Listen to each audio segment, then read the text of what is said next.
That's what we got to do is hit that go live button. I think we're in there. I think we're in there. I think we're.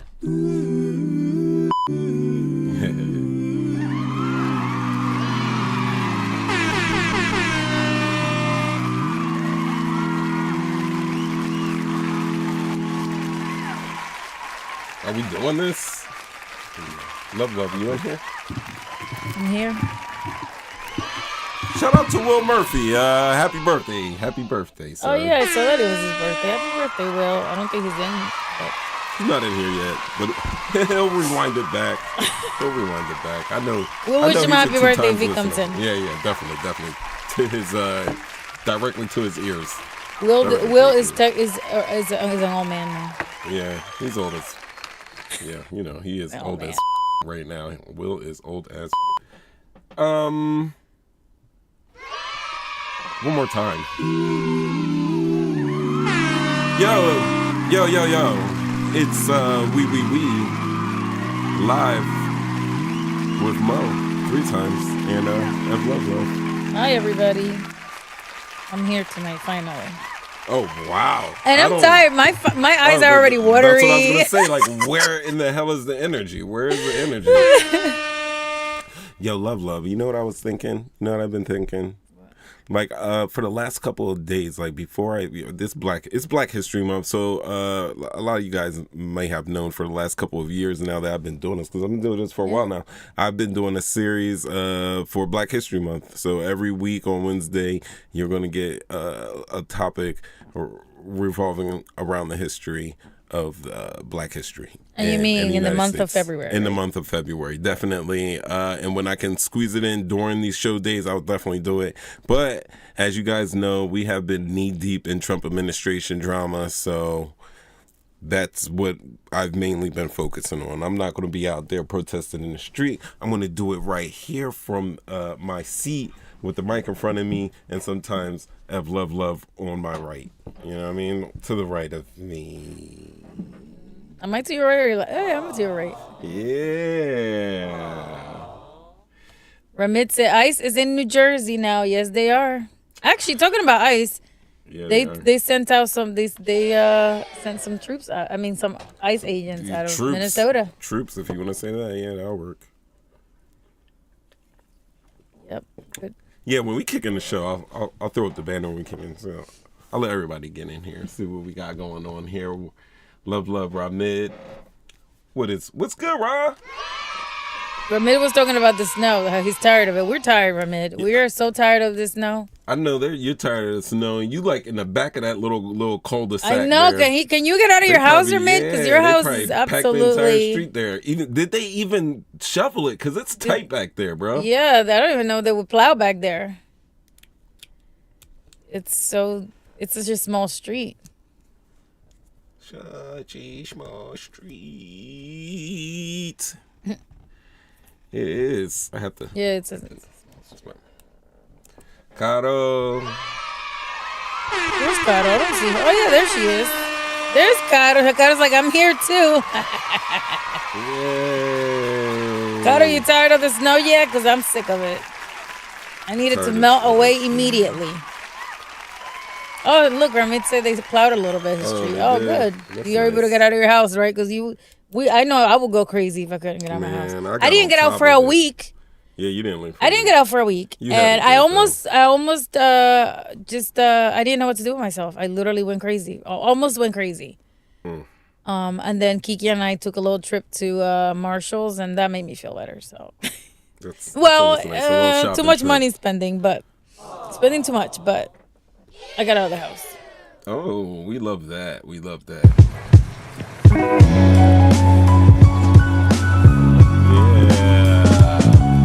Get the vibes right for cash rules Black History Month. For Black History Month, Wu-Tang Clan is definitely part of that history. Definitely. Wow, yeah, so we was digging out the snow. I hopped on it because I have smarts. I was like, as soon as this snow stops, I waited probably an hour after it stopped, and I got out there. Got into it. So everybody was picking through ice. I was like, ugh, better you than me, because I already knew it was freezing. It was raining so ice at the end of the snowstorm, at the end of all that fluffy snow dropping for damn near a whole entire thing. It ended with ice. I was like, it's going to be crazy. And it is. It's finally starting to melt right now. Little by little, it's melting. Yes, Caro, that was good therapy for sure. I needed it after a week of home. Caro saying that was good. Shopping was good therapy. She knows. She knows the drill. Yeah. That was like a dirty little evil laugh. I like it. No, it was for real. I needed it. I needed to get the house.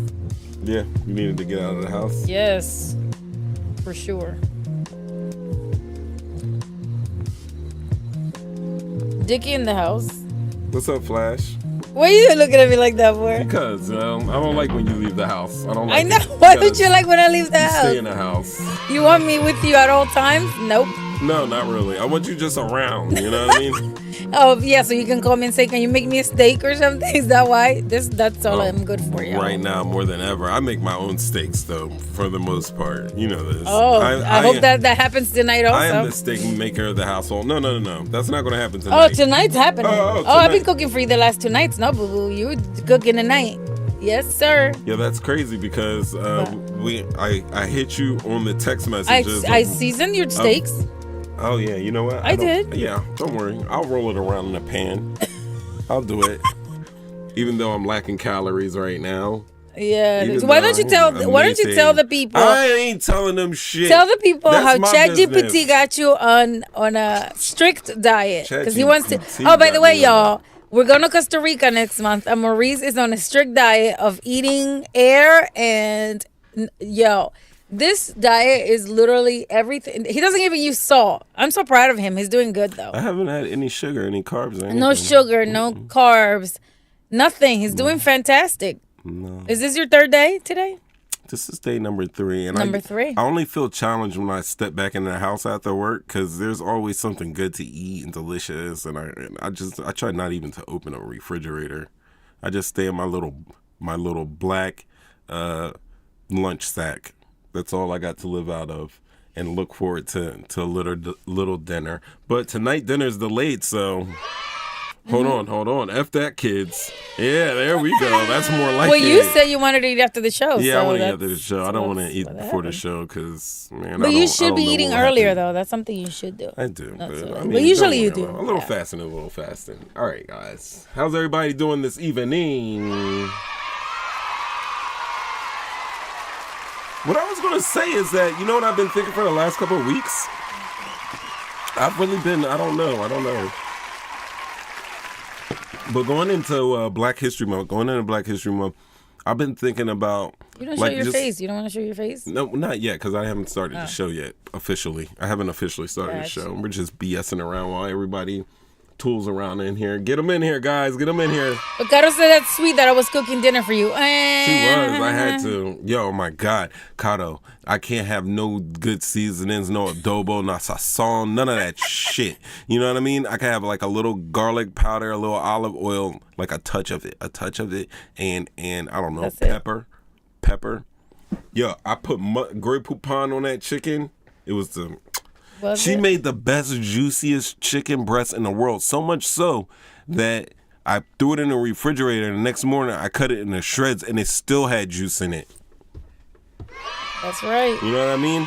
The only thing is, because I'm on this diet, I'm sorry, I'm probably yelling right now. Because I'm on this diet, there was no flavor. Oh, there was flavor. There was no salt. Yeah, there was no salty good flavor. I mean, the thing looked seasoned. It was seasoned. I'm not trying to throw a dig at your cooking skills. Okay. I'm trying to actually tell you that your cooking skills are so bomb that you made delicious chicken without really all that extraness. You know what I mean? I tried. I made it. I told you I made it with love. Because I feel you right now. That bland stuff is no joke. No bland, yo. Yeah. I'm eating Greek yogurt like all just to go on vacation and then eat like crazy over there probably. No, not really. See, we already discussed this, but I'm glad you throw this out. So for the audience can probably look and like get into my insight and get into my mind right now. And the insight was that I was going to go through this gruelingness so that, you know, I can wean myself off delicious pork, tasty, crispy, juicy bacon. You know you're not going to eat pork anymore? Oh, my God. Please don't be incredulous right here. I don't believe it. You know how I feel right now with my diet. I got an attitude. I don't believe it. That's all I'm saying. And Evelyn's been cheering me on, and it's pissing me off. Every time she cheers me on, it's pissing me off. And I don't know why. Ungrateful. I'm like, you're doing great. Shut up. Yeah, hell yeah. I don't even want to He talk mad at about me. it. He miserable and mad at me for his decisions. Because when she like congratulates me, she just makes me think more of that I am actually doing this. When I'm trying to stay in the zone. She be pulling me out my zone with her sweet congratulations. I mean, you know? Somehow, some way. No Mr. Dash, no Mrs. Dash, no Ms. Dash, no Sir Dash. Nothing, no Ramit. Dash.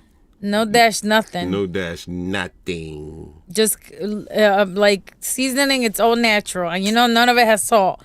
And Maurice is a salt person, okay? He's an adobo, salt. I'm a salty person. Yeah. And so I don't know how he does it. I couldn't do it. I don't put salt in my stuff, but meats and chicken, I need a little salt. But like, I like the turkey sausage, and I actually liked it before this, but I have a greater appreciation for it right now. And then eggs and spinach, and just boom, mixing it up. Healthy stuff. I could eat like this.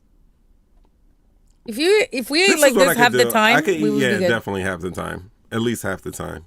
Yeah. Or just eat like this a little, like all of the time with a little bit extra flavor in there. Because I'm actually on. Yeah, with a little bit of flavor. I'm trying to. You're like intense. I'm actually trying to change the lifestyle. You know what I mean? I'm not trying to see baked macaroni and cheese and ribs like that unless it's like 4th of July or Thanksgiving or something like that.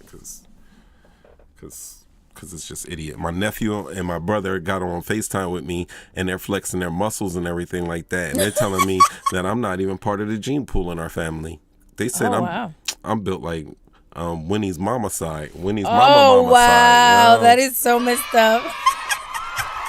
That's what they told me. Is that what they do with you? That they pick on you when you're on the phone? Oh, that's messed up. They pick on me, and Brazil's all flexing her little muscles on Instagram and TikTok and stuff like that. And I hate it. I told them that they better do 3 days, 4 days, because I'm coming for them. Oh, Lord. I'm coming for you guys. I'm going to have muscles upon muscles upon muscles. I know, that's right. You dirty. Ramit said you're like Martin on a diet. Yeah, I am.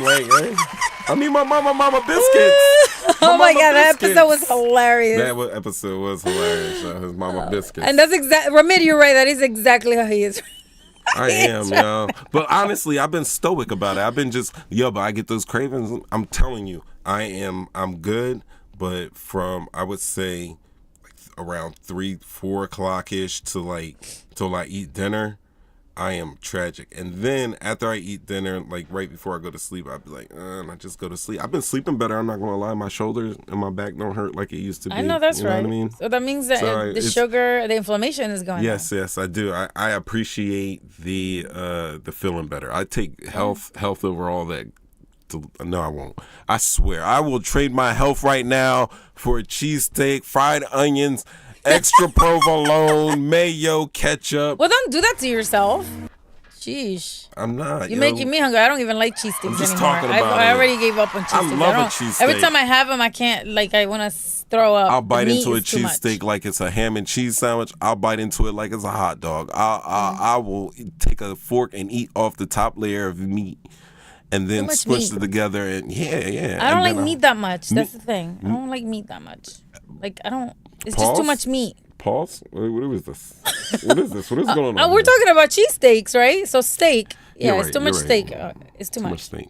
I don't like when they do big hoagies. I can't stand when I'm getting 18 slices of capicola. I like a good mixture of bread, vegetables, and seasoning sauces, as well as the meat and cheese. I like a balance, and sometimes they just make a whole shitload of for no reason. If you go to Giovanni's in Vineland, they're gonna put a lot of meat in that hoagie, and I love that's my favorite. Yeah, when they do that, just get an extra roll. That's it. You're gonna be all right. Extra roll. Oh yeah, that's a good idea. Get an extra roll. Look at me, I'm giving you ideas. Yeah, great idea. Because that is true. You can make a whole nother one. All right. You know what? Let's get it because it's getting late. I'm getting hungry. Talking shit, getting clicks. Ramit said they go to the gym. Yeah, they go to the gym. Maurice, that's what Maurice is talking about. He's about to go start. Maurice has had a membership for how long? Don't worry. My personal business out in the street. They do, Ramit. They go to the gym. What's good? We Wednesdays. Tonight, our show, Black History Month, we celebrate stolen. Did I have laughter in there? I didn't need that.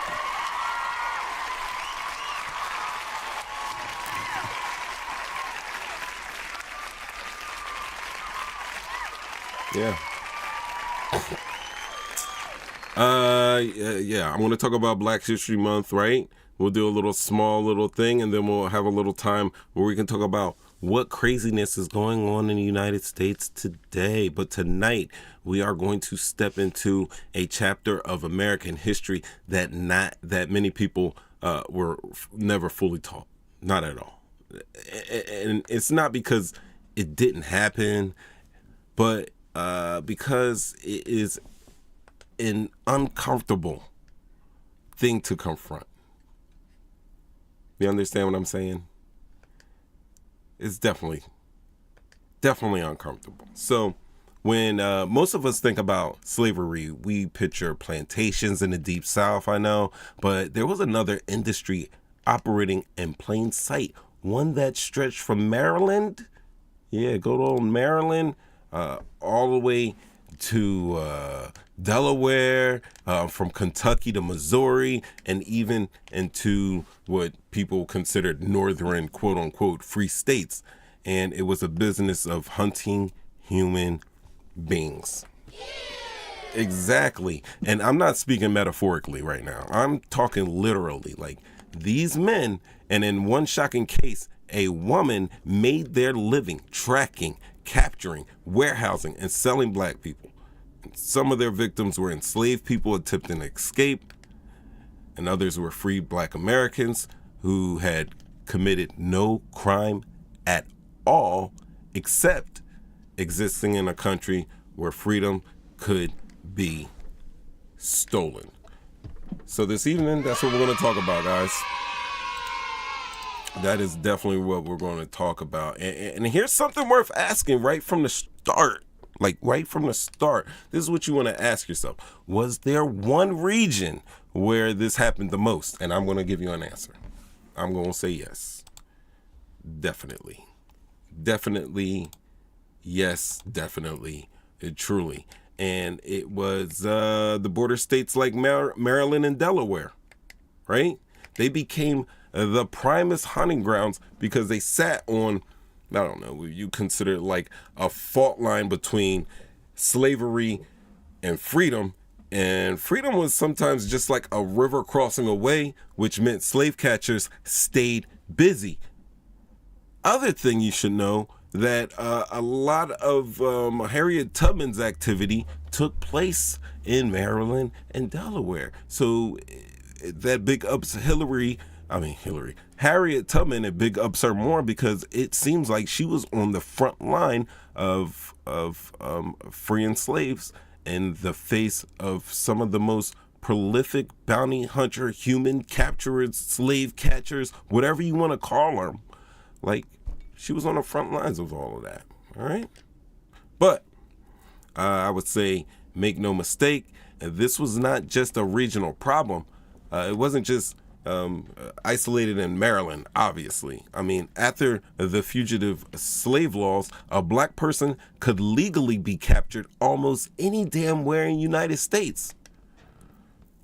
Fugitive slave law. Let's settle that. Yeah, settle that in for a moment. Imagine carrying proof of freedom. All right. And some of you guys might be picking up what I'm putting down, that we might be having dueling type of ideas now, connecting the past with the present, trying to see what our future is going to be like. But imagine carrying proof of your freedom, your papers, if you will, and that not even mattering. Right? Imagine being born free, waking up in chains 100 miles from your house. Now you might be wondering, like, who are the people doing this work? Did they have families? Did they have children? Neighbors who waved at them in the morning? That's a good question. But you should also know that history rarely preserves those type of details. But what it did preserve was their business. And tonight, we're going to examine 3 forces inside this dark, extremely dark marketplace. We're going to talk about Austin Woolfolk. He was a Baltimore trader who treated human lives like they were, inventory. We had Thomas McCreary. He's a professional slave catcher who advertised his services with confidence of a modern day contractor. And then we have the infamous Patty Cannon of the Patty Cannon Gang, a kidnapping ring so organized it functioned like an early criminal enterprise. This is not easy history. Nope. But I believe it's necessary. Because once you understand how systematic this was, you're going to stop seeing slavery as just a Southern tragedy. You begin to see it as an American industry.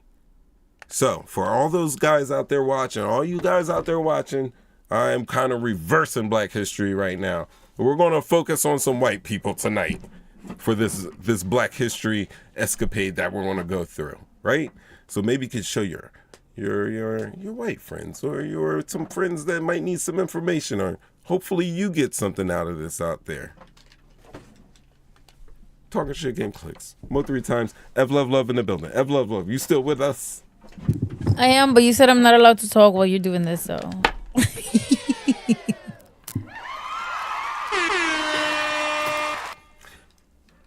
Ramit said he sent you something on IG on TSGC. Oh, we'll check it in a little bit. Yeah, let me pull it up. All right, so let's begin in.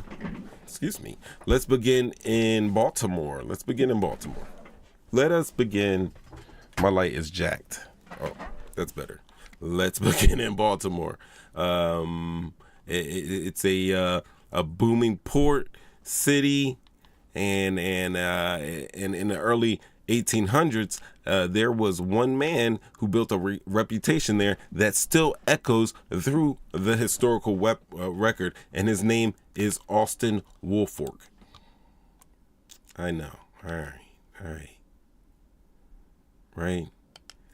So, in Baltimore, like I said, it's a booming American port city, and it's the early 1800s. This is where commerce is moving quickly, fortunes are being built overnight, and there's one man helping transform human trafficking. That's right, if you want to equate it to the present time, human trafficking into something that looked disturbingly like a modern business. And that's when I speak of Austin Woolfolk. Now, Woolfolk entered the slave trade young.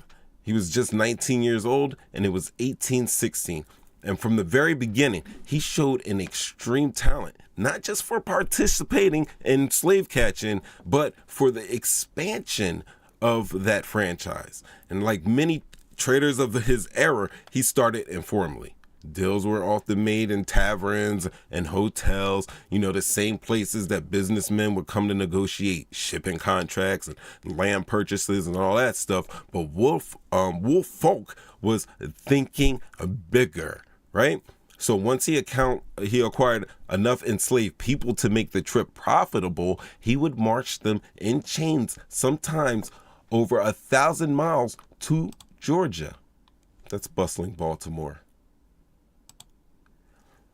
Now I went on Google Maps, and from Baltimore down to Savannah, Georgia, which would be one of the slave ports, it was 243-hour walk if you're going straight. In today's conditions, that's 667 miles. 243 hours is roughly about 10 days of straight walking, right? All right.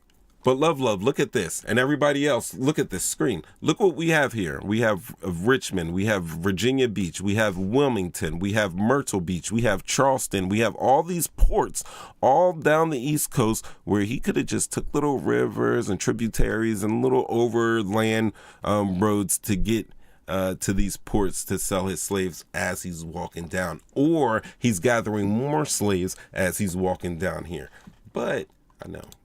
You see restaurants. Let me go back here. Look at this. So it's 667 miles. You would think back in the day it wasn't so easy just to walk. It wasn't a great walking thing to do. Not everything was developed. So you can see that it could probably take maybe a month or two of walking, especially with slaves. Now think of it as a slave. If you got marched down from anywhere, if you got marched down from, say, Greensboro down to Savannah, Georgia, to the port, you know, they're chained up. Remember Django Unchained when it begins? In the beginning of Django Unchained, he's chained to like 6, 7 other guys, and you know, Doc comes and shoots the horse out from the guy, and he's like, "Yo, I'll give you my apple and my coat," and trying to save him everything. You know, that formation that they were in with the chains and with the medieval type collars on them, those were that formation is called a coffle, COFFLE, a coffle. So they were walked down in coffles for months at a time to get to a destination just to be sold. And I would like to reiterate that a lot of these people coming from up north to down south weren't escaped slaves. These people were wholly assed free people.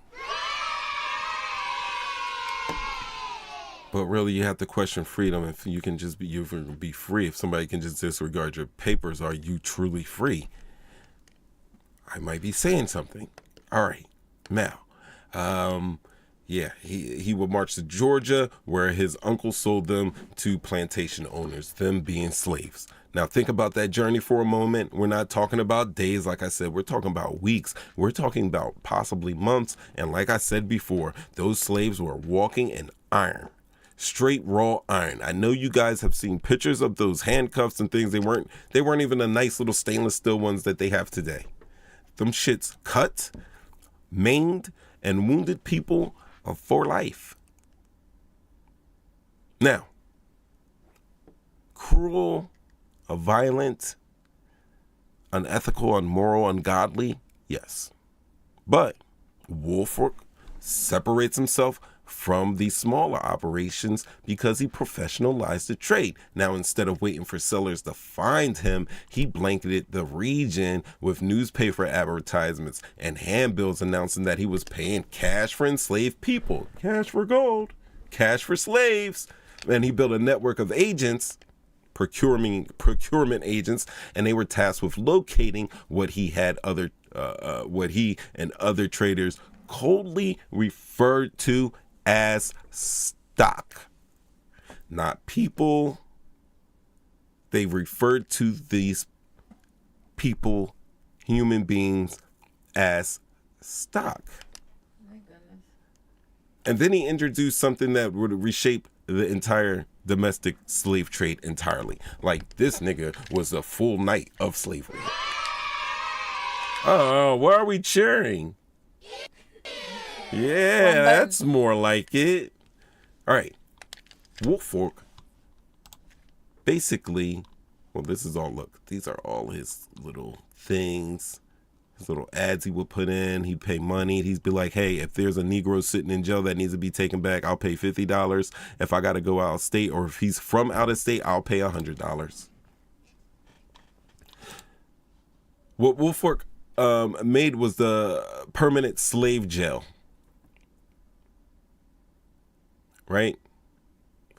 And he did this in Baltimore on Pratt and Cove streets. And those streets are now known today as Martin Luther King Boulevard. Small, tiny win there, I guess. Right? Now, before this, a lot of the traders operated transitly. You know, they rented out space, couple cubicles here, moved from houses to houses, and they just moved their captives quickly. What Woolfolk made captivity, he made it stationary. And when you make it stationary like this, you have a place that you have to come to get your slaves. You make it more respectable looking, structured like, you know, by placing his operation in a fixed location. He gave the trade an appearance of, legitimacy. Almost as if it were just another warehouse business along the harbor. Now, this one pictured isn't the original one that Austin created. But this one is directly inspired from the one that he created, and many more. You know, there was a slave house kind of like this on Duke Street in Alexandria. Remember, I live right near Duke Street? I probably walk past that place every day. And don't believe me. I always wonder, like, could I have been walking past somewhere that they sold slaves? But yes, they gave me I learned the exact address, 1315 Duke Street, Alexandria, Virginia. Wow.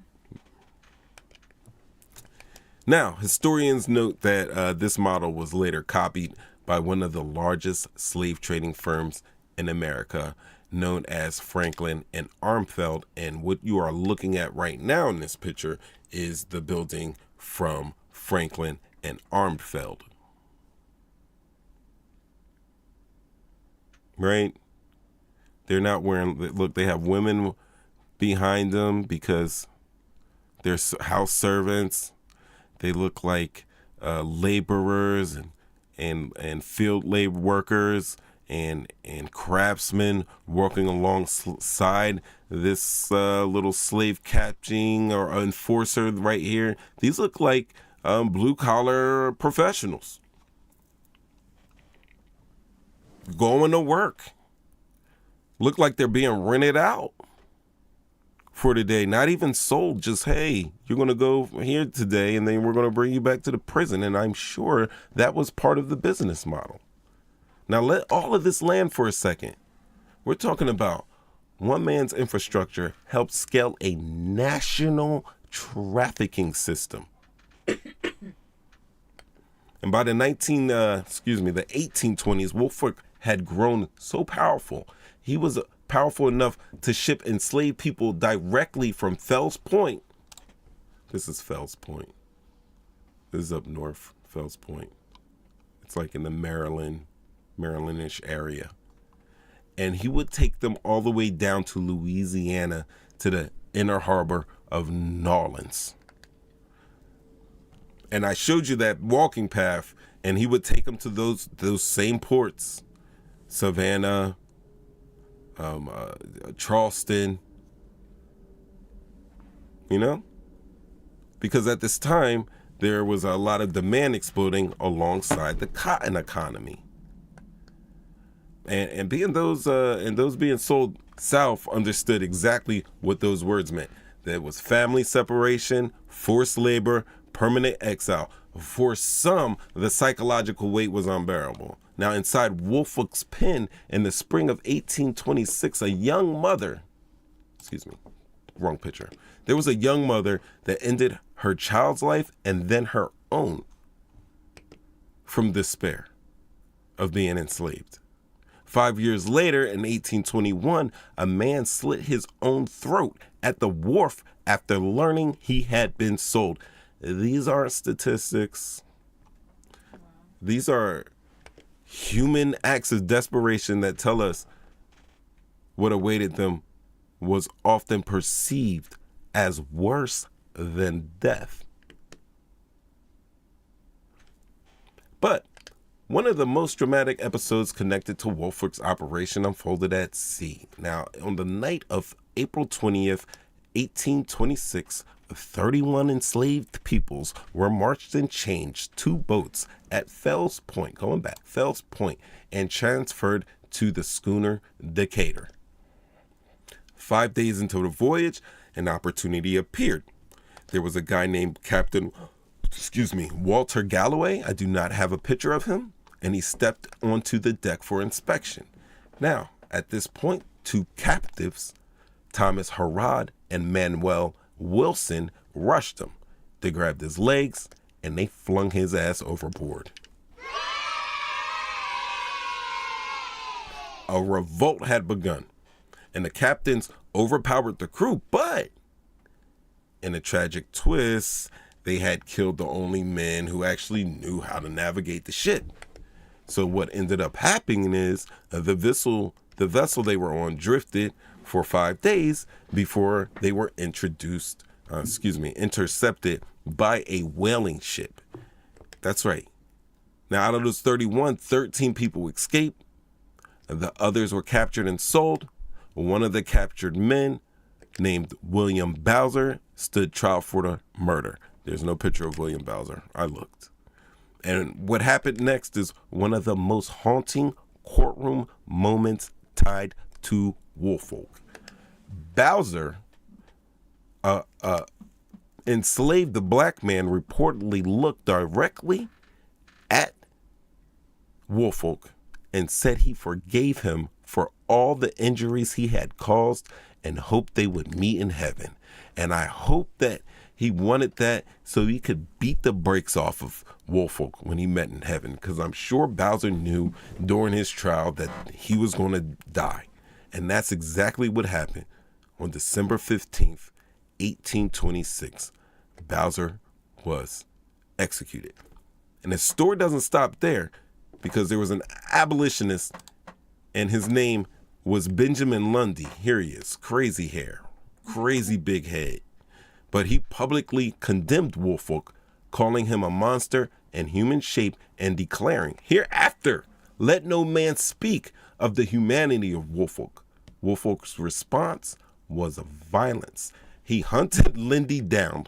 He hunted Lundy down, knocked him to the ground, and beat the brakes off him. Choked him until bystanders had to intervene just in time to save Lundy's life. Woolfolk was tried for attempted murder. Guess what the verdict was?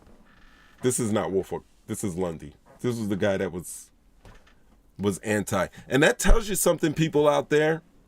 This is 1820s. They knew better back then. There were people fighting against enslaved people. There's been people fighting against enslaving people since the beginning of time. People knew right from wrong. So I know a lot of people want to say, hey, the government sanctioned this. It was part of society and everything. All right, that's cool. But I know there's a lot of things that people don't participate that are part of society, that they don't participate in, and things that they actively fight against, i.e. Roe versus Wade. You know? Where was that same energy for slavery? Anyway, the verdict was he was found guilty. You want to know the punishment? I was going to say, how much time did he get? He didn't get time. He was fined. He was fined? That's it? Yeah, he got a fine. Oh, wow. You want to know how much his fine was? $5. So close, but lower. $3? So close, but lower. Not $1. $1. Disrespect. $1. If you ever wonder, love how normalized the system of slavery was in the United States, it's that $1. That's your answer right there. That's the answer, yeah. Right? Now, all right. So despite the conviction, Woolfolk continued operating as one of the nation's leading slave traders, prolific. He was earning tens of thousands of dollars a year, which is like the equivalent of hundreds of thousands, and if not millions of dollars today. And he eventually retired wealthy. I bet he did. 1842, retires. And pause and consider a question worth asking. Do we know where he was born? Who raised him? Whether he had children? I gotta ask. Mostly, history is mostly silent on this stuff, and perhaps that silence is telling us something. I think we don't really know for sure, is because some legacies are built on innovation, bravery, and others are just built on exploitation. I think Austin Woolfolk's name survives not because of people loving him, but because of the awful system that he helped to build. And now, before we move forward, we got to widen this lens briefly. Was Baltimore uniquely brutal? A lot of this took place in Baltimore, and I'm going to say not exactly, all right? Not exactly. But if Woolfolk is just is like the architect of this, then we got to visit who the businessmen were. We got the industrial mind behind the trade. Like, the next man represents something colder still that I bring up, because while Woolfolk wanted a lot of the supply, Thomas McCreary went out and hunted for it. Thomas McCreary. We're going to go into this segment, but I got to hit a drum riff.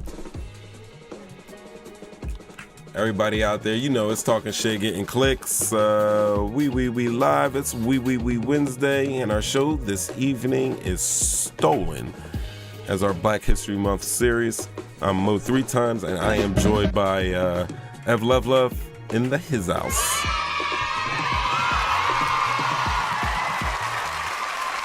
Thank you. What's up, Mainline?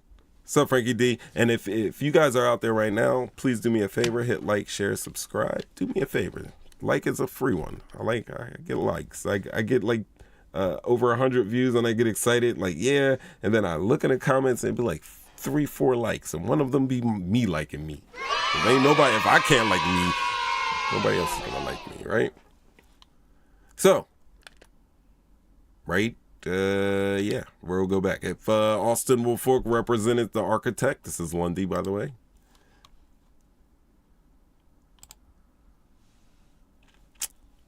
And then we have to talk about something a little bit more predatory. I mean, because I think while traders build infrastructure, a lot of infrastructure, I think slave catchers just hunted. And we got to talk about someone named Thomas McCreary. All right? Thomas McCreary. Unlike Woolfolk, whose wealth grew from ships and holding pens, McCreary's livelihood depended on pursuit. This is your slave catcher here. This is the epitome of a slave catcher. Right?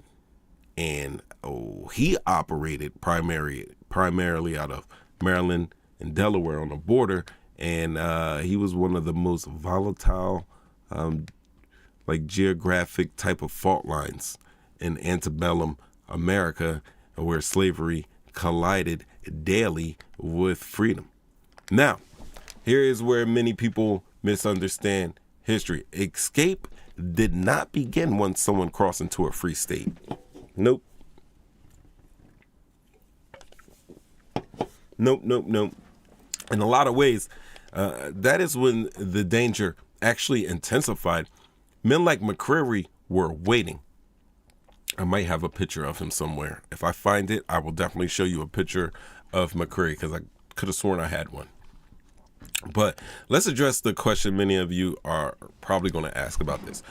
Who was Thomas McCreary before this? Obviously, like Austin Woolfolk. Where was he born? Did he have children, a family? Yeah, he did. He had a wife. Children we don't know, friends we don't know. I mean, like I said, history barely recorded personal lives of many slave captures. You know, we do not have a confirmed birth date. We don't have any detailed reports on his childhood. We do not know what kind of father or neighbor he may have been. And I would think that some of the black people where we know all of this of the time, Phyllis Wheatley's and so on, and Frederick Douglass's, so on and so forth. We know much more about them, I believe, because they had more public scrutiny. You know, they were scrutinized more publicly than the McCrearys of the world. But hey, that's just how it is. I mean, sometimes what history chooses not to preserve tells us exactly what defined the man.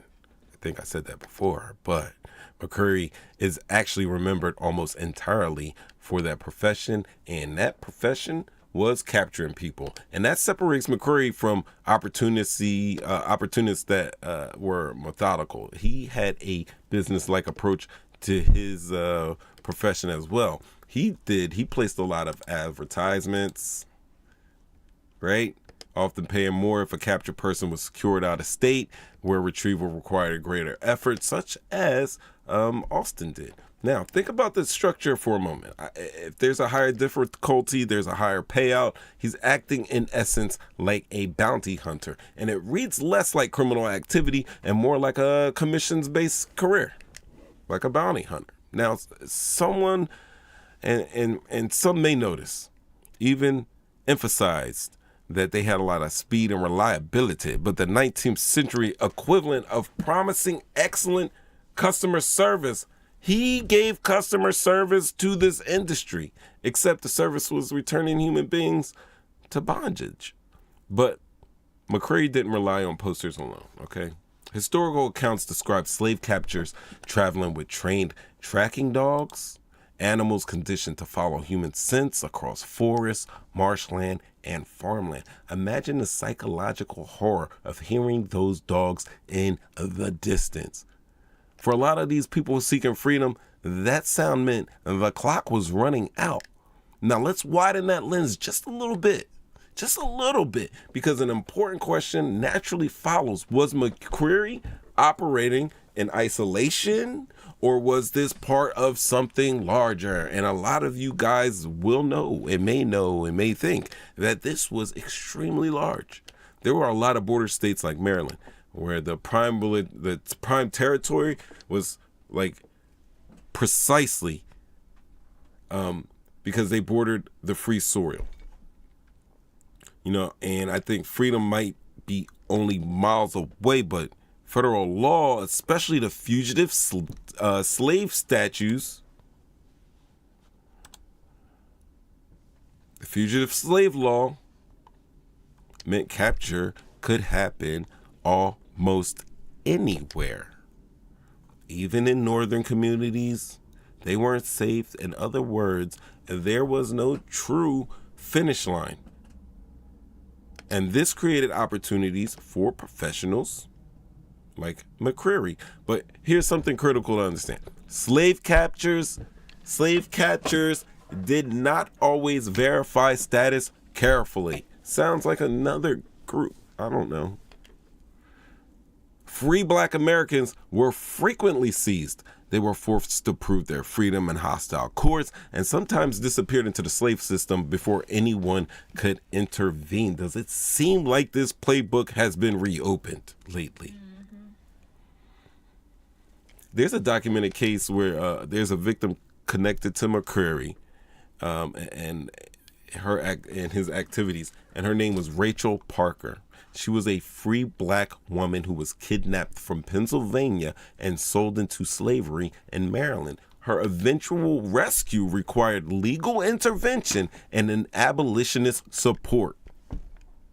She had to get support of the white man because she wasn't free, not even on paper.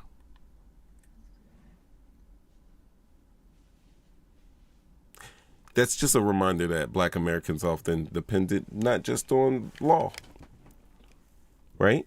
But who was also willing to fight for it.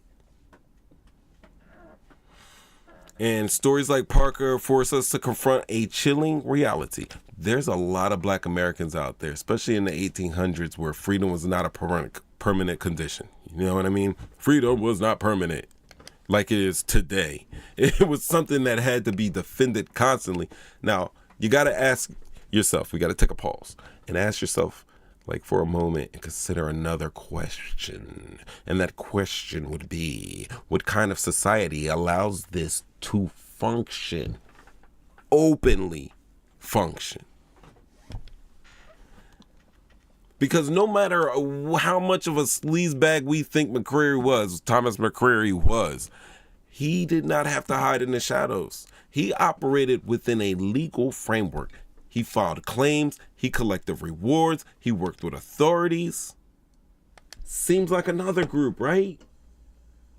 Damn. And the machinery of the state and the government usually stood behind men like him. And yet, despite all the damage he caused, McCreary remains historically obscure compared to the traders and the plantation owners whose name filled the ledgers. There are no statues of this ever. There's no grand biographies. There's just like little fragments here. Reward ads, court mentions, kidnapping cases, a little paper trail pursuit that we had to go down.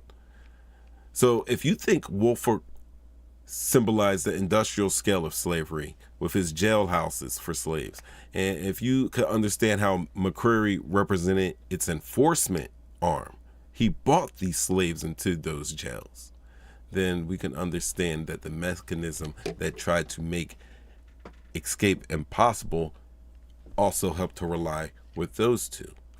But even when he was not operating at the edge of cruelty or wholly cruel, we got to understand the final chapter in the final story in this chapter is not about a single hunter. No, it's not just about McCreary, even though we talked about McCreary. This is one of the victims of McCreary we spoke about. And I talk about Rachel Parker being kidnapped, but Elizabeth Parker was also kidnapped. And Rachel's employer, Joseph Miller, was murdered in a failed attempt to rescue her from Baltimore. Public outrage led Pennsylvania officials to seek the sisters' release in Maryland. A civil court case ensued that secured their freedom in 1853. And the forcible enslavement of 2 young free black women galvanized anti-slavery sentiment. And love, people out there, here's a surprise for you. Right? A nice picture. Yeah. This happened to rich black people. Wealthier black people. See? It happened to the poor blacks. I love my poor blacks. My uneducateds. It happened to the ones in the middle. Your middle class blacks. This is Rachel Parker Wesley as an older lady. This is who had been kidnapped. So older lady. We got a picture of her. And that's what we got to ask him. What kind of society allows this to function openly? And is that society that existed back then, is that society still working today? It's crazy. But I mean, I don't think y'all quite understand. Because, I mean, this final story in this chapter we're going to talk about, Evelyn, right now, is not about a single hunter.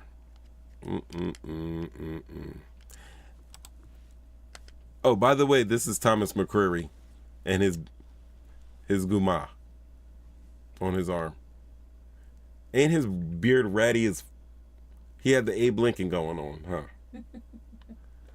Just chin, a little peak, probably a thin mustache. I would say a very thin mustache that they get, and doesn't even look like he had one. No mustache, and then was his karma. The stovepipe hat. They ain't had no mustache. Yep.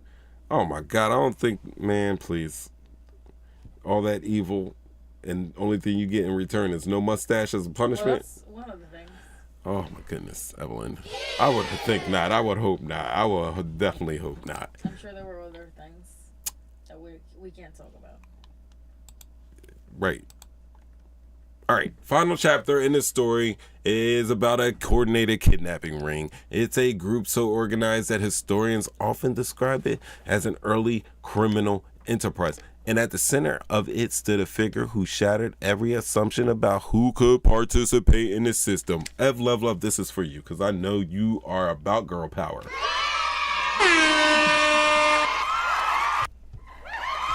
Yeah. Go ahead, let me hear. Girl power. Really? I'm not a girl. I know you know where I'm going for this. I'm going with this.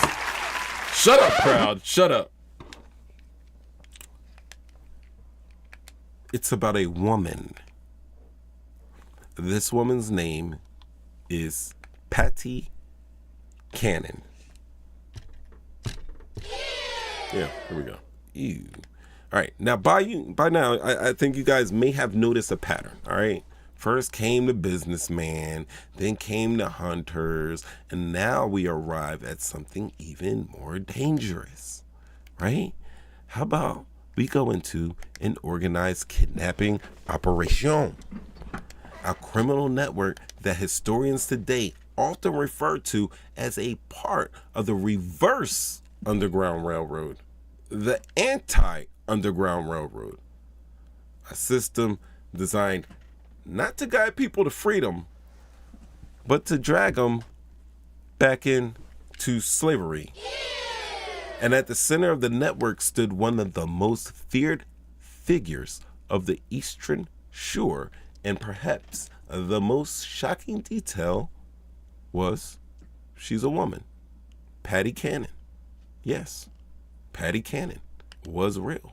And in an era when women were rarely documented as leaders of violent criminal enterprises, she managed to build a reputation that terrified free black communities across Delaware, Maryland, Virginia, and beyond. Now, naturally, we're going to have a question we have is, who was she before all this? Where was she born? Did she have a family? Thank you, F. Love. The children are cheering for that comment right now. Records do suggest she was born around 1760. This is old, witchy type times. And a lot of historians debate whether her birthplace was Delaware or Maryland. So she was probably around there. But a lot of, many figures operating on America's early frontier, the paper trail is thin. Thank God for being thin on this one. Now, what is clearer is that she married into the Cannon family and eventually controlled property near the state lines, which is a location that proved strategically perfect. Because understand this, state borders were not just lines on a map. They were legal escape hatches. Kidnappers could snatch someone in a state and quickly move them into another jurisdiction before authorities could react, right? Just shucking and jiving them over state lines, and the geography kind of becomes like a camouflage. But Patty Cannon was not working alone. Her operation became known as the Cannon Johnson Gang. That's right. She was such a ballsy woman. She's the first time she made a dude rock the hyphen. That's how ballsy she was, guys. Black history is American history.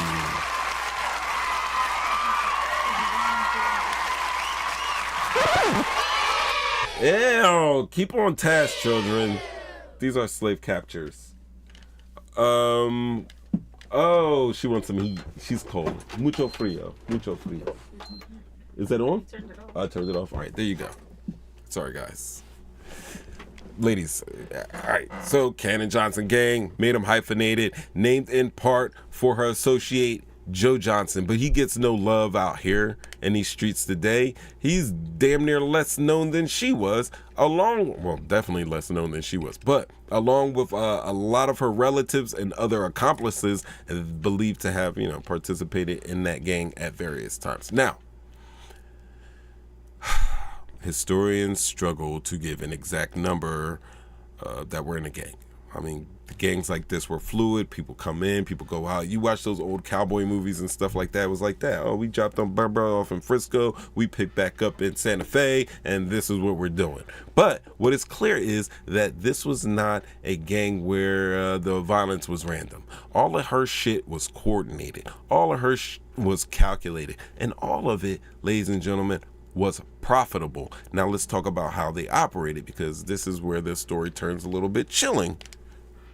That's why I turned the heat on for Love. Free black people were prime targets. That was her prime targets, not escape slavery. She didn't go over there, I'm going to get escaped slaves, because they all took free people. Everybody that I'm talking about had a little thing to get free people. One guy needed Austin to fill his jails up with, Thomas McCreary to fill those jails up with and profit from. This lady made no bones about it. She said, you know what, MFers, everybody's got to go. I don't care. If you're a slave, I'll take you. If you're free, even better. Even better. And free black people were targeted. Imagine this. You're traveling. You're a laborer and you want to go over to somebody else's plantation to help, but you're free. Children, hey, your mom's working over at this house. Go take this lunch to her. Stolen. Now, some were lured with false job offers. Hey, we got some jobs for you. I know you need work. Slave laws said, hey, there was also vagrancy laws that if you were a vagrant or you lived out in the street, they would lock you up back in the day, especially for black people. These were laws made specifically for newly freed black slaves. So, hey, I don't want to go to jail. I'm just newly freed. I need a job so I won't be a vagrant, so I can make money, clothes, food, shelter, and all that stuff. These people are going to give me a job. I'm going to go with that job. Clink, clank. I'm back in slavery. Others simply beat up and overpowered. A lot of victims were taken to hidden structures. That's right. She had little safe houses and hideout houses, sometimes referred to as slave jails, where they were captured and held until enough captives were gathered to justify a transport south. Just like Austin did, going from Baltimore down all the way down into like Savannah area. He had to wait until he had enough stock. That's what they call this. They call them stock to justify making that trip. You can't take that trip from New York down to Miami with one key. You gotta fill the truck up. Am I right? Love, am I right? Am I right? That one key going from New York down to Atlanta ain't gonna cut it. I don't know about all that stuff. Anyway, think about this phrase. Until enough were gathered, human beings were treated like cargo waiting upon the ships. And what would become one of the most cited pieces of evidence against her, because, yeah, they took her to court. Cannon reportedly confessed in 1829 that captives had been chained to prevent escape. That's right. Makes sense. We're not talking metaphorically here. They were really chained up with chains, with actual chains. Now, you might be wondering, well, how did this go on without interruption? Like, we know that there were people against this, like Lundy, who got beat up fighting over this topic of slavery and slave catching and all that stuff. Like, how did this go on without any interruption? And part of the answer lies that it's the error itself. It was widely accepted. Not only that, communication was slow. That's why free people could be kidnapped, because it would be hard to get the word out. Law enforcement was fragmented. Hey, so this law guy goes to the letter of the law. This guy just does what, the local folks want to do. Is it something that happens today? Love, that they judge like that? You got one guy that goes by the letter and one guy that just goes off the vibes? Yep. Yeah. And tragically, let's come to a realization that the testimony of black victims was often discounted. You're not telling the truth because you're black. But eventually, for the Patty gang, Cannon gang, the walls started to close in on them. And by the late 1820s, growing reports of disappearances raised so much alarm across the region that investigations intensified. And after multiple kidnapping accusations surfaced against her. Now, when authorities finally closed in on Cannon's property in 1829, they reportedly discovered evidence consistent with illegal confinement. And Love, I will go one step further. Now, the powers that be on the internet would not like me to tell you this and don't want to talk about this, but there are many accounts and little articles and little speculations that her house was actually a house of horrors. We could be dealing with a old-time historical lady serial killer. One of them in the United States of America. Kill them herself, or yes. Have her people kill them? It was her gang. I'm gonna go with that. It was her gang. She would be responsible for that. But before she could stand trial, Patty Cannon died in jail, and most historians believe by suicide, likely poisoning herself with arsenic. How did you get hold of it? Come on now. I'm pretty sure you can get a hold of arsenic in any federal prison in the United States right now. I'm pretty sure if you needed to get it, you could get it. Did you watch? Never mind. We'll talk about that later. All right. But even in death, she managed to avoid a courtroom reckoning. She had to take her own life. But her story does not end there, because the real measure of this gang is not just found in their crimes, but in the fear they produce. Parents warned their children. Communities organized watches. Travelers moved cautiously. Freedom, once again, was extremely fragile. Now, take a step back with me and consider a larger question. Was this region uniquely dangerous or simply position where freedom and slavery collided. Did you hear the question? What? You didn't hear that question. The question is, was this region uniquely dangerous or simply positioned where freedom and slavery collided? My answer is going to be both. Both. That's right. Both.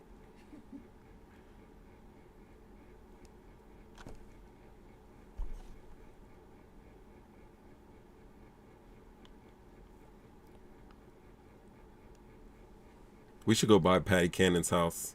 Where's this? And piss on her front step. Delaware? Yeah. I don't think you understand Delaware. Like, we can go across Delaware and we'll be there in like 15, 20 minutes, right? But this could actually be a part of Delaware where it's up there, like going into Maryland. It was pretty. Yeah, it's country. This is what her house looked like. Oh wow, it's huge. Right. Yep. Probably. Yeah. Definitely worn down by when they took this picture. Right.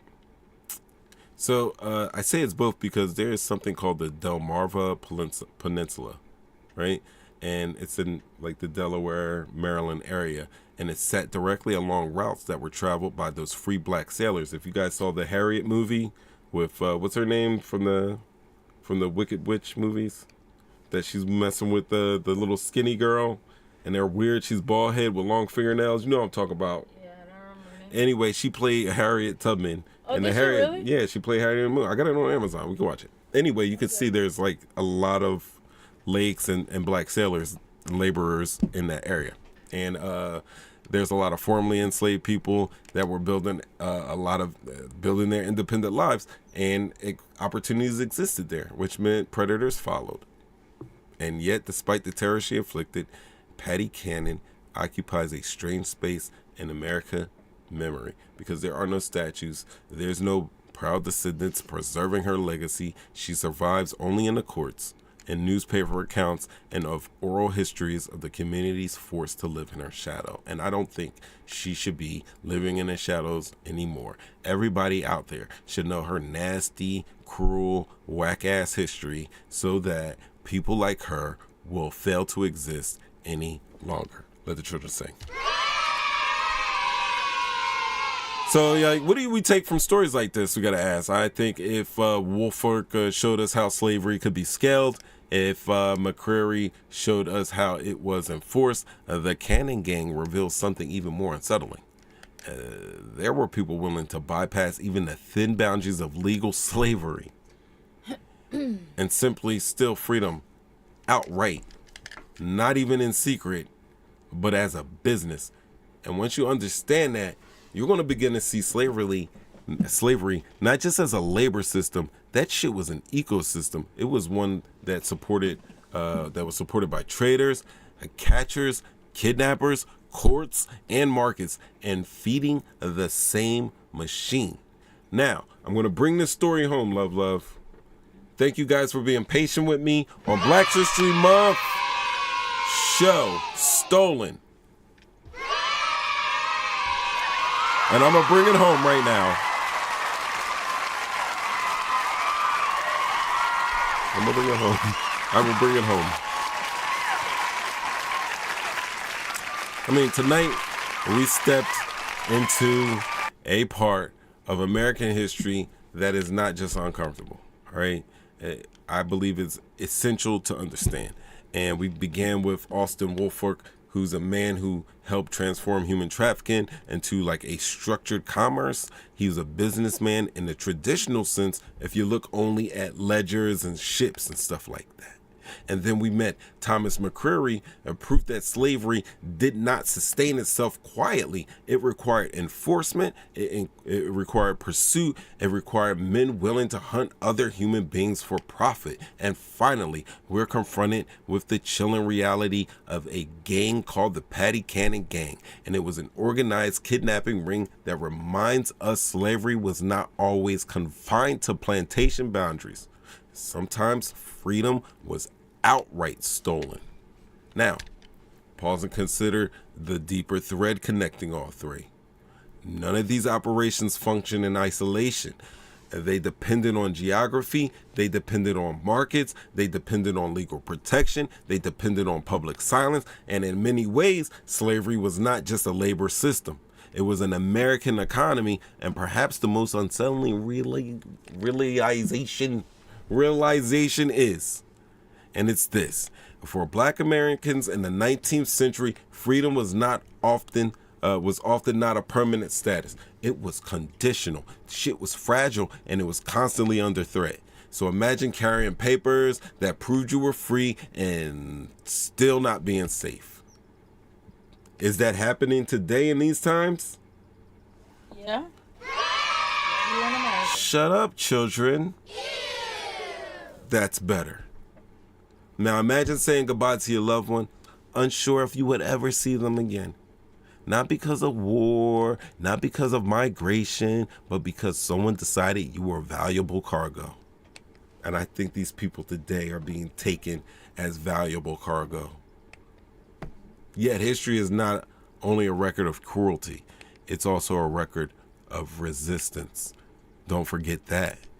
So for every trader, there was abolitionists. For every catcher, there were conductors on an underground railroad. And for every kidnapping ring, there were communities that organized, blew whistles, warned one another, and fought in courtrooms, and sometimes risked everything to bring stolen people home. And even some victims, standing in the face of imaginable and unimaginable injustice, they chose dignity over hatred, reminding us what endurance truly looks like. So why revisit these stories like this? I think it's because understanding the machinery of the past helps to sharpen our awareness of the present and guide us into the future. And systems do not appear overnight. None of this appeared overnight. None of this now appeared overnight. They were built, and they were built piece by piece by ordinary people, just like you and me, making choices. And remembering those choices helps ensure we make better ones. So, tonight, I hope I leave you carrying these questions. What does freedom truly require to survive? And what does freedom truly require to survive? And I'm not just talking about laws. I'm not talking about borders. I'm talking about we need vigilance, and we need memory, and the courage to confront history honestly. Thank you, everyone, for letting me take you on this journey. Learn it, remember that shit, and most importantly, tell it. We live more 3 times.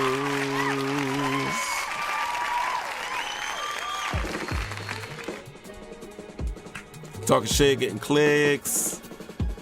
We live. Our show for tonight, Stolen. We focused on slave captures.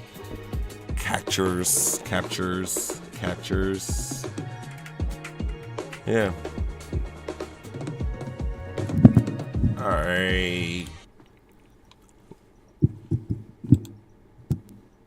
Yo, that was like... What? Oh, I didn't take that long because like we started off the show like kind of like yeah. All right, that's cool. I didn't want to go too crazy into that. I'm sorry. I talk so much. Don't worry, be happy. But we're here now, ladies and gentlemen. Greetings and salutations. Hey, everybody out there. I wasn't looking at the chat. Were you looking at the chat? Yeah. But I wasn't talking because you were giving your histoy class. I had to do that for Black History. That is just like the least I could do. And I wanted to take like a little different turn because, a lot of times, like, listen, I know there are so many beautiful, wonderful, talented, extremely intellectual Black people out there, superheroes, beyond human beings, if you will, and I love to celebrate them also, but I also want to remind people of why we have Black History Month in the first place, because there's people out there that's trying to kill, steal, and destroy us, and they do it with knowledge, and they hide all our they hide our history, they also hide their own history. All right? That's all I'm saying. That's all I'm saying.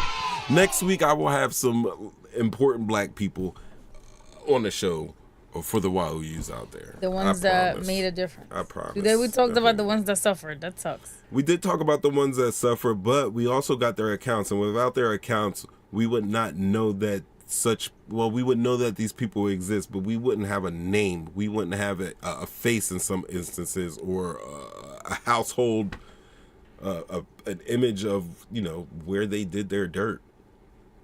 Yeah.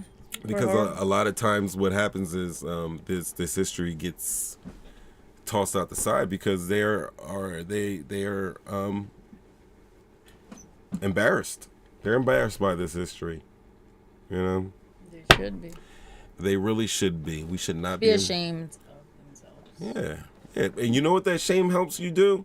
It helps you do the right thing next time. Meanwhile, here we are. Uh-oh. Tell me about it. Eastern Shore, Maryland has some very country. It does. Happy Black History 2026. In the big 2026. Freaking nice, most definitely. Thank you. I was trying to make a not so subtle comparison to ice. Now, obviously, you can make these comparisons, and we can see like this history, as people say, rhymes. Doesn't repeat, but it rhymes. And I think this is rhyming. It's rhyming this situation we are with ICE under the Trump administration. It's kind of rhyming with these slave catcher histories, where they're not, going under the Constitution anymore. They can just be violent and aggressive, and they can disregard that you're an actual citizen and do whatever they want to do. They can put you wherever you want to be. They can take you. Basically, they have been given a license to do whatever they want with anybody here in the United States of America. Yeah. You don't have to have an accent. You don't have to even look like you're not from here anymore. Doesn't matter. Yeah. As long as you're against them, is all that matters. Anybody in the chat? Yo, you know what? My calling line's open if y'all want to do it real quick. 313-825-5557. You guys got any topics you want to discuss for the show? Any ideas for anybody that we should honor for this Black History Month?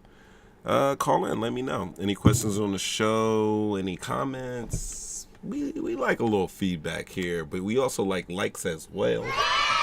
I was gonna say we should do a show with you, because you do the work. What? About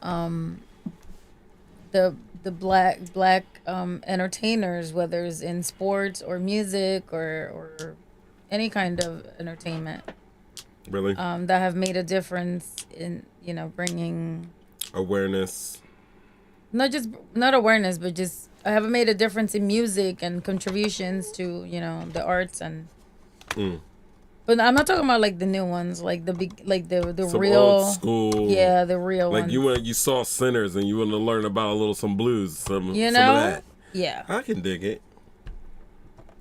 Who bought these things down? Some entertainers. Who was shaking it before Meg Thee Stallion and them? Girl! We can talk about them. Josephine Baker, by the way. Yeah, we can definitely do that. I would love that. Great idea. Did you have anything? Didn't you say you wanted to talk about some stuff or something? Oh no, I was thinking of I read earlier. I think I read this earlier. When's the Super Bowl? When? Yeah. What do you mean when? Sunday. Yeah. It's this Sunday? This Sunday. You see how much I care about it right now. The Eagles are not in it, so you don't care. Yeah. Yeah, it is this Sunday, and Bad Bunny. Oh, Bonito. Bad Bunny, the man of controversy. All the controversy over this. Man. People are gonna be mad. Yo, one of the most coolest times of my life was me and Michael sitting by the pool and then out on the beach in Puerto Rico damn near all night until the sun came up, and that's what we was jamming. We was listening to Bad Bunny the whole entire night. It was such a good little vibe. He's a good conversation to have. Mike? Yeah, he's a good talk to. He's a good, great kid, but yeah. That trip, Bad Bunny made that trip amazing because it was hitting like where we went. That album was slapping. Every time we go somewhere, there's an album that's slapping in that area. Yeah, we went to Atlanta. It was the Migos. They were walking like you talking, walking like you talking. Yeah, but we went to Puerto Rico 3 times. Like what other music was? Bad Bunny was killing it the whole time. We've been 3 times. Yeah, haven't we? Or was it twice? Or 3 times?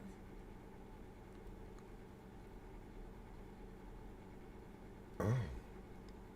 I don't remember. Was it twice or twice, 3 times? Twice. We went twice. We went twice. Yeah, twice. The last time it felt like 3 times because we was moving around a bit. But yeah, it was fun. We are phenomenal people as a culture. While the world was going through the Great Depression, the Harlem Renaissance was thriving. Real shit.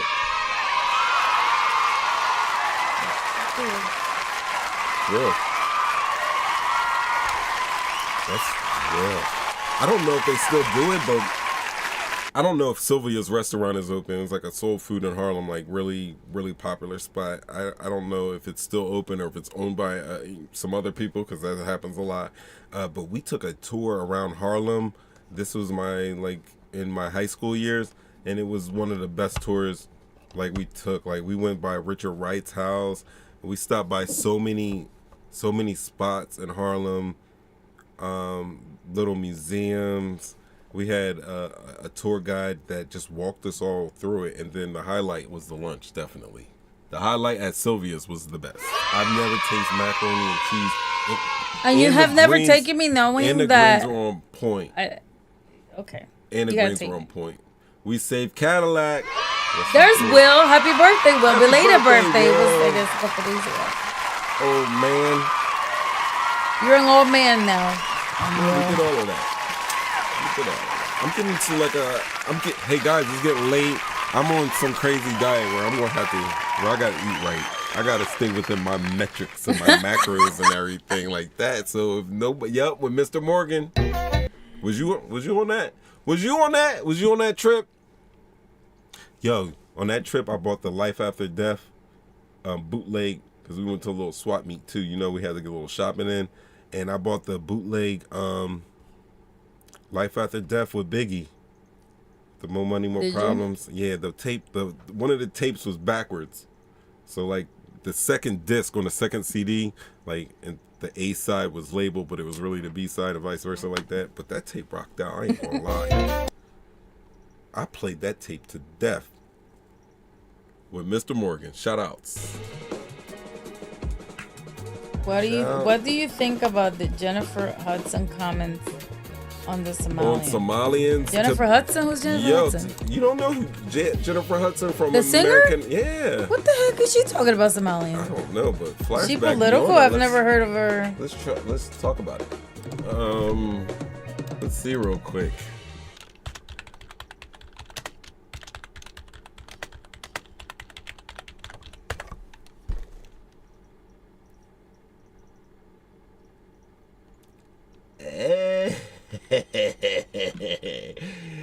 Oh shit. What?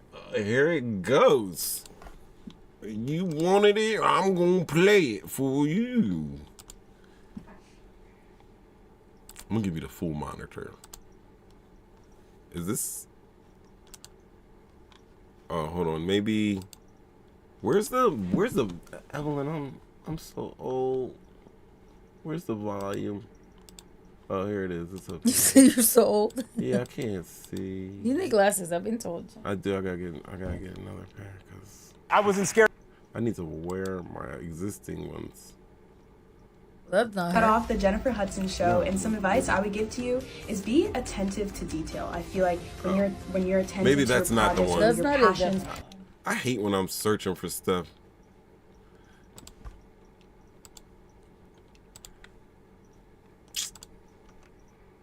Did Mr. Morgan die? I never had any glasses with him or anything. Mr. Morgan is alive. Is he? I just saw him on Facebook Oh, really? the other day. Yeah, he's alive and well. Oh, thank God. He had lost so much weight. I was kind of concerned. Jennifer Hudson says our country would be safer without Somali immigrants, starting with Ilhan Omar. In a fiery speech that is currently igniting media headlines and social media backlash, award-winning singer Jennifer Hudson shocked viewers by taking direct aim at rising progressive Representative Ilhan Omar, a naturalized U.S. citizen of Somali origin. This country welcomes people in good faith. Oh, here we go. She said without? Yeah, this country welcomes people in good faith, Hudson said, but what we get in return from home is contempt for our culture, our values, our Constitution. Maybe it's time we started speaking up for the silent majority. Her silent majority? Is she for real? That's kind of weird. She forgot where she comes from. Okay, there we go. Starting with Ilhan Omar triggered immediate controversy. Oh, he's in a wheelchair. Has surgery on his feet.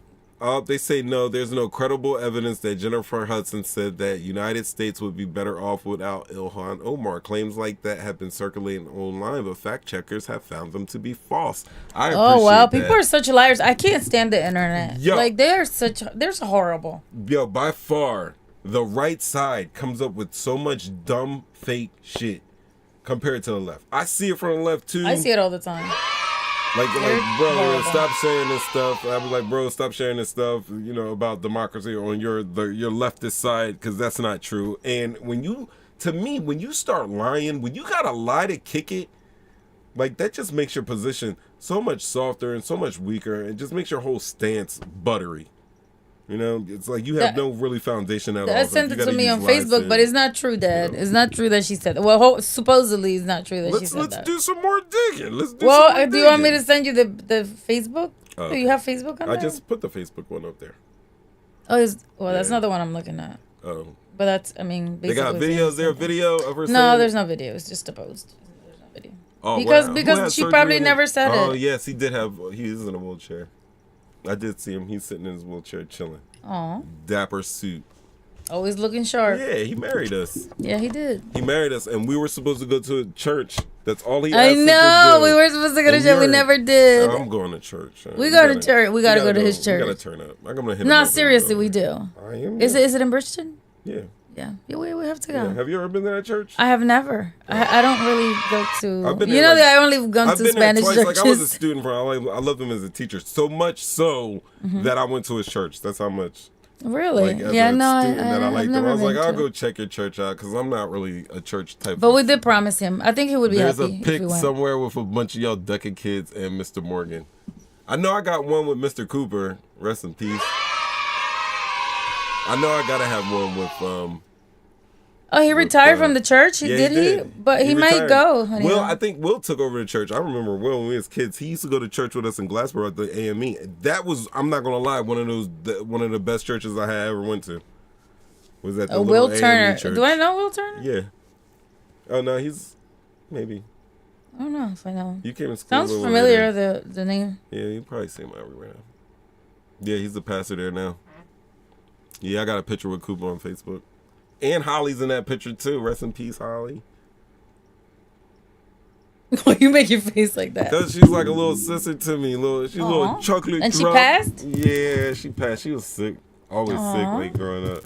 I remember when we was going to the prom, she hopped in the back of my rental.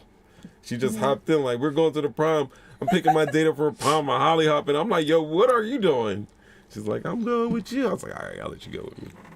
And she said something. I remember we got her on camera. She said, we're just like snapping on each other. And she said something like, the blacker the berry, the sweeter the juice. Because we were talking about, like, oh, something about diabetes. I don't know. It's not funny. It's terrible because she's gone right now. But I miss her. You know? I miss her. Dude, she was so cool.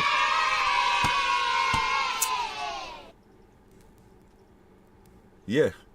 Anything else? We got any more? That's what we do. We clear up misinformation. Flashback out there telling the world that Jennifer Hudson beefing with Ilhan Omar. We don't need that. We don't need that. We don't. I think I showed on the other show how Ilhan Omar got attacked at her speech. Yeah, we did. You did. The last show. We were trying to figure out what they squirted on them. I think they said it was apple cider vinegar. It was apple cider vinegar. Oh my God, you freak. Thank God. Like, who puts apple cider vinegar? What did he think he was doing? Well, obviously he's not mentally well. He's mentally ill for sure. Got a Super Bowl ring, I believe. Who got a Super Bowl? Oh, she has sickle cell. Is that what she had? She had sickle cell, yeah. Holly lived right down this, man. No, Calvin got a Super Bowl. Willie messing up all the Violin lore right now. So out of Violin, hold on. Calvin got a Super Bowl with the Ravens in 2000, I believe. He's back up. He was backing up Ray Lewis because he played special teams and he played linebacker. He went to Temple. I remember that. And then we had Pop. Pop won one with the. I thought there was a couple. Another person. Oh, and then we had Dimby. He was with the Seahawks, wasn't he? Or something? No, he played with the Rams. He was with the Rams. Okay, with the Rams. Yeah. I saw him at Landis Park. Yeah. I was trying to think. Matter of fact, I saw him at Landis Park, and that's the last time I saw Pop at Landis Park. Yeah. Yeah. I think I bought him a bomb pop, and I told him, yo, I know you're going. When you do, I need tickets. I ain't getting no tickets yet. Yo. I'm just saying. You should have sent him a DM. Nah, remind him, dude. I wouldn't do Remember? That. One day I'll see him. We'll lock eyes, and I'll be like, he'll give me my $250 back for that damn bomb pop. I will, because I was like, I love bomb pops too. It's always the simple stuff. But yeah, they were always around the neighborhood. Which is cool. Will Murphy is Violin, New Jersey, from the west side of the tracks. I am from the east side of the tracks. But now my parents live west side of the tracks. That's what we do here. Your dad said he ain't say that she said it. He's asking if it was true. Well, there you go. We debunked that. It's not true. Come on, I boosted it for entertainment value. I would have been really surprised because I just think she's such a nice person, Jennifer. And now that I'm like, Jennifer Hudson, that sounds familiar. I thought it was like an older Hercules. I don't know. Who's Hercules? I think it's misspelled. Oh, I don't think that's what he meant. Your little fill in what is that called? Your text autocorrect? finishes. You're not the autocorrect. The other, when your text finishes itself. Oh, I don't know what that's called. Autocorrect, basically. Yeah. Get it straight. Look at him using commas in the chat. Hopper. And a couple of them. Yeah. No, that's right. Sending me calling. It's dead out here. It's gonna be dead out here for real. Using his little commas and his punctuations in the chat. Where is this? I don't understand. Like my chat's not even hooked up here. Mean? All right, yo, it's 9 o'clock. Guys, I'm on a crazy little diet. I gotta eat. I apologize. Is that what we're doing? I thought we were gonna talk Donald Trump and stuff. We can definitely talk Donald Trump if y'all with it. I mean, you're hungry though. Let's go. I need to go. But I was gonna say that I did my 30 for 30. We finished my 30 for 30. It was a little you did. It was a little over 30 days. Yeah, like 45. But it was way better than what I was doing before, so yeah, you did good. That's what it is. You did great. All right, but with that 30 for 30, we know that we can go live whenever we want to go live. So I'll just have to pick up another day. Whatever is good for you guys out there. We got to put like a poll together. But yeah, for now, for February, you guys, you're getting February vibes. We're going Black History Month all month long, let the children say. And then after February, I will take a nice break in in March because I got to do some things. What you got to do? What are you talking about? What you got to do in March? First of all, I got to...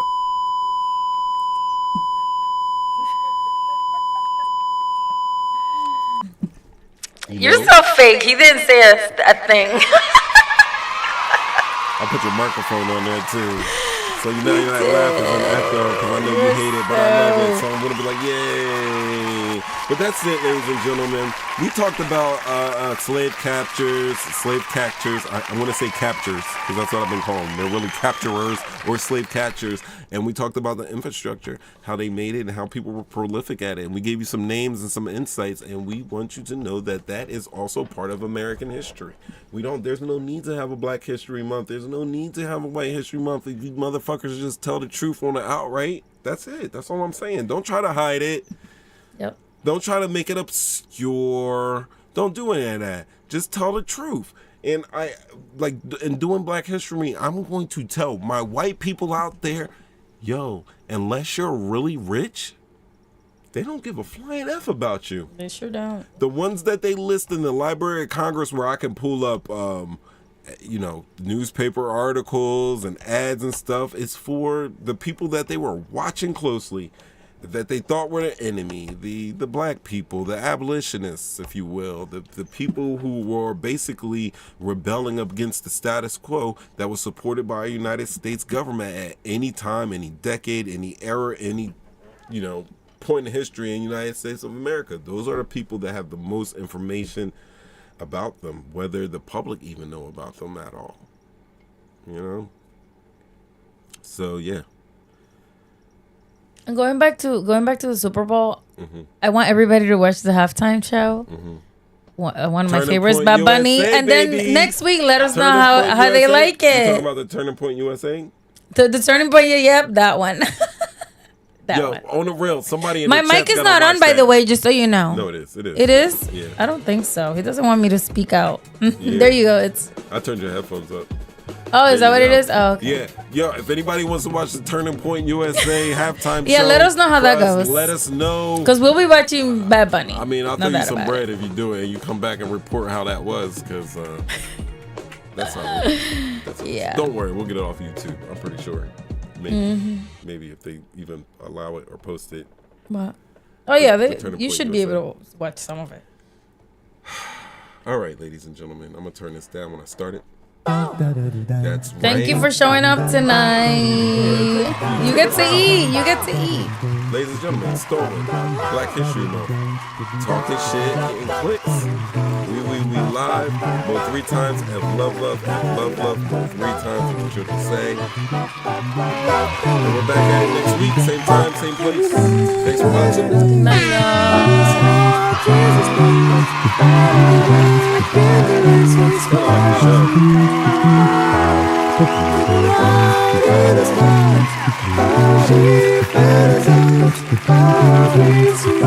She